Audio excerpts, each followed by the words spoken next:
What's going on, everybody?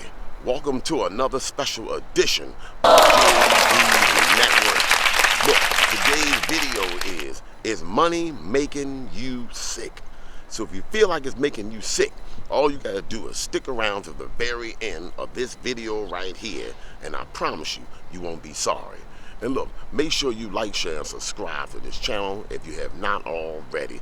Where I talk about fitness and everyday motivation, baby. Things you need in order to proceed. So look, without any further ado, just like always, let's get right into the video. The stress of doing your taxes is likely behind you, but there are plenty of other money worries keeping people up at night. Half of the homeowners and renters are struggling to afford their monthly housing payments. Credit card debt is at $1.1 trillion nationwide, and it's at an all-time high. And progress in taming inflation has flatlined lately, leaving the price of everything from eggs to Uber rides up dramatically from pre-pandemic levels. So the pain in your back or the throbbing of your head or the churn in your gut you feel when you pay your bills and check your credit card balance. Science confirms that it's real, and there's a growing body of research documents the strong connection between financial anxiety and struggles with physical and mental health, particularly over long term. And recent studies have linked money worries to anxiety and depression, pain, inflammation, heart disease, high blood pressure, headaches, insomnia, ulcer, back pains, arthritis, and asthma, amongst other elements, as well as a high risk of disability and early death.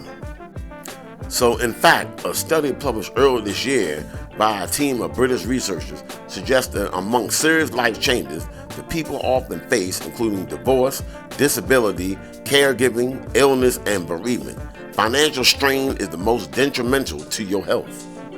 So the results, based on an analysis of protein and hormones in the blood of nearly 5,000 participants and a survey of aging, found that people under financial strain had a nearly 60% greater risk of developing serious health problems, higher than any other stressors examined. So your status is only one piece of the puzzle, says Carolyn McCullum, a financial planner in Jacksonville, Florida, who began her career as an emergency department doctor and still volunteers as a physician. So financially, stress cuts across every segment of society, and so do the health problems that come along with it. So being in debt has really affected my mental well-being. I worry on a daily basis. I don't sleep at night. I sometimes have had back pains and even stomach problems, all due to being stressed over finances. Sometimes I feel like a failure for taking out money and not be able to pay it back on time. I am anxious and lose sleep over it. So a sample of responses in a new study or the link between health and finances by the Financial Health Network, a Chicago nonprofit, shows that just how much people are hurting when it comes to their money. So the participants range in age from 18 to 65 and an annual income from less than $15,000 to more than $100,000. But they all share one common trait. They were stressed about money and their health was suffering in result. So we've been hearing about people having a hard time trying to keep up with rising prices or dealing with financial shock and being overwhelmed by debt, says Angela Fonts, the organization's vice president of policy and research. And the pandemic, which exacerbated mental health challenges for a lot of people, seemed to have made everything worse. So research confirms how big a health threat being in debt is, especially when the loans are unsecured, like credit card or medical debt. Compared to people with little or no debt, for example, borrowers with chronic or high debt are more likely to suffer from inflation and joint pain by age 50. And for that pain to interfere with work and other activities, people with medical debt are also 3 times more likely than others to grapple with mental health issues with anxiety and depression. So even just thinking about financial stressful things can be harmful to your health. According to a study from the University of Virginia and Columbia University, subjects were asked to contemplate different anxiety-provoking economic scenarios. So for example, living in a state with high unemployment or wondering if their college degree would shield them from job loss. Researchers measured the participants' pain level before and after the exercise, either as self-reported or by seeing how long they could keep their hands in a bucket of ice-cold water.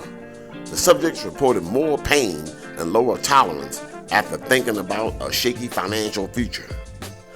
And the researchers concluded it physically hurts to be economically insecure.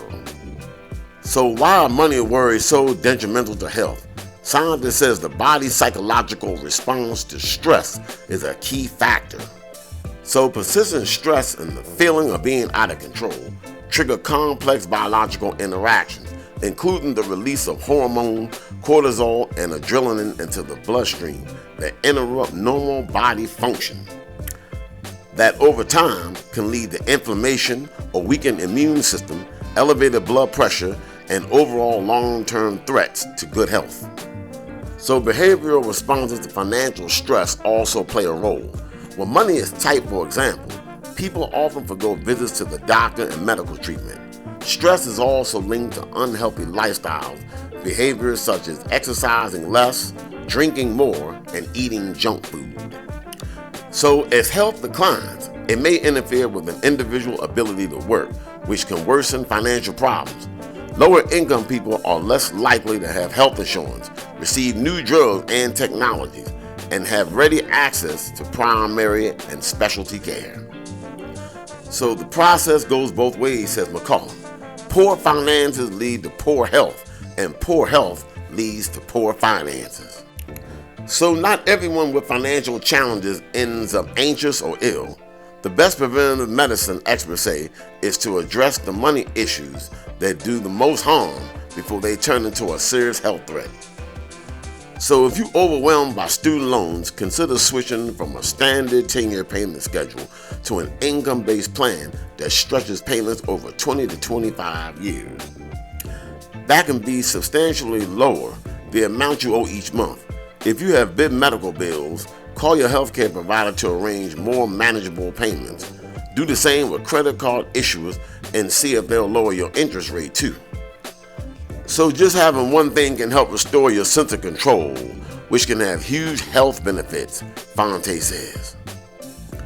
So financial shocks are a common trigger for money-related health issues, but few Americans have big enough rainy day funds to cover an unexpected $400 repair bill, let alone see them through a layoff or serious illness. So financial shocks are a common trigger for money-related health issues, but few Americans have a big enough rainy day funds to cover an unexpected $400 repair bill, let alone see them through a layoff or serious illness. And so one way to start saving is set up an automatic savings plan through your employer or bank and have a small amount deducted and sent to a dedicated emergency account every time you get paid. And having a chunk of cash set aside is the single greatest stress reducer in the event of financial mishap, McCullough says. Or meditate or work out, whatever helps you de-stress, before sitting down to pay bills and tackle other financial tasks. Participants in the 2024 Health Network study examined that the link between money and mental health mentioned exercising and mindfulness practices as techniques that help them feel calmer, think more clearly, and address triggers of their financial stress. So taking care of yourself will only help, Font says. Feeling better mentally bleeds over to your finances and helps you attack money challenges more effectively. So look, I want to thank you for watching. Please make sure you like, share, subscribe to JB Vision if you have not already, where I talk about fitness and everyday motivation. And if you'd like to support the work I do right here on YouTube, you can hit me at Cash App at $JustLove966. So look, I'm going to go ahead and get out of here. Other than that, I'll see you in the next video.